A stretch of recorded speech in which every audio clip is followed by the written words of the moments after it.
पर कांग्रेस की है बैठक की। बिहार चुनाव पर आज कांग्रेस की बड़ी बैठक है। मैंने आपको बताया कि कांग्रेस ने पहले ही संकेत दे दिया है, साफ तौर पर गठबंधन को बता दिया है और अब राजनीतिक तालमेल पर यह बैठक रखी गई है क्योंकि 78 सीटें कांग्रेस ने तय कर ली हैं और वो उसने कह दिया कि 78 सीटों की घोषणा हम कभी भी कर सकते हैं। आनंद मेरे साथ मौजूद हैं कांग्रेस के मुख्यालय में, कांग्रेस कार्यालय में। आनंद, आपको क्या लगता है कितनी जल्दी यह फैसला हो जाएगा और क्या मान लिया जाए कि आज जब मल्लिकार्जुन खड़गे और लालू प्रसाद यादव की बैठक होगी तो सब कुछ तय हो जाएगा?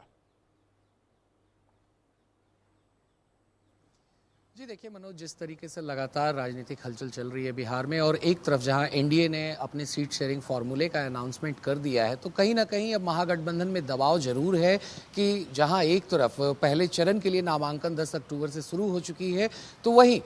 जो प्रत्याशी हैं अब उनका नाम अगर अनाउंस नहीं करते हैं, सीट शेयरिंग की डील फाइनल नहीं होती है, तो प्रत्याशियों के नाम कैसे ये बताएं उनको कि कौन जाकर किस सीट से अपनी नामांकन दाखिल करेगा। तो कहीं ना कहीं इसी कमोवेश में अब जो राष्ट्रीय जनता दल की शीर्ष नेतृत्व है, चाहे वो लालू प्रसाद यादव हो, पार्टी के फाउंडर है, राष्ट्रीय अध्यक्ष भी हैं, उनके बेटे तेजस्वी यादव बिहार के उप मुख्यमंत्री भी रहे हैं 2 बार, फिर उनकी मां पूर्व मुख्यमंत्री राबड़ी देवी और मीसा भारती जो लोकसभा सांसद भी, वो चारों दिल्ली में हैं इस वक्त। चूंकि आज उन्होंने कहा था कि उनका कोर्ट में पेशी है, मगर जिस तरीके से मल्लिकार्जुन खड़गे के साथ आरजेडी के नेतृत्व की मुलाकात होनी है पेशी होने के बाद कोर्ट में, तो कहीं ना कहीं जो चर्चा है वो बाकी की सीटों पर, खास तौर पे कल जब हम कांग्रेस के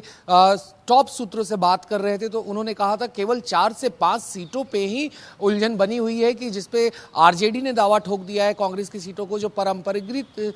सीटें रही हैं कांग्रेस की उन पे आरजेडी ने दावा ठोका है। तो कहीं ना कहीं कांग्रेस चाहती है कि अपनी जो उनकी सीटें हैं उन सीटों पे वो खुद से चुनाव लड़े और यही सारी डिस्कशन अब होनी बाकी है। मगर वहीं जिस तरीके से मुकेश सहनी भी दिल्ली आ चुके हैं, बिहार की भी कांग्रेस के शीर्ष नेतृत्व आ गए, क्योंकि अखिलेश प्रसाद सिंह की कल तस्वीर हमने देखी थी, जिस फ्लाइट में तेजस्वी यादव आ रहे थे, लालू प्रसाद यादव आ रहे थे, उसी फ्लाइट में अखिलेश प्रसाद सिंह भी थे और वो साथ में ही बैठे हुए थे उन लोगों के। तो कहीं ना कहीं एक मैसेज कांग्रेस ने दिया कि किस तरीके से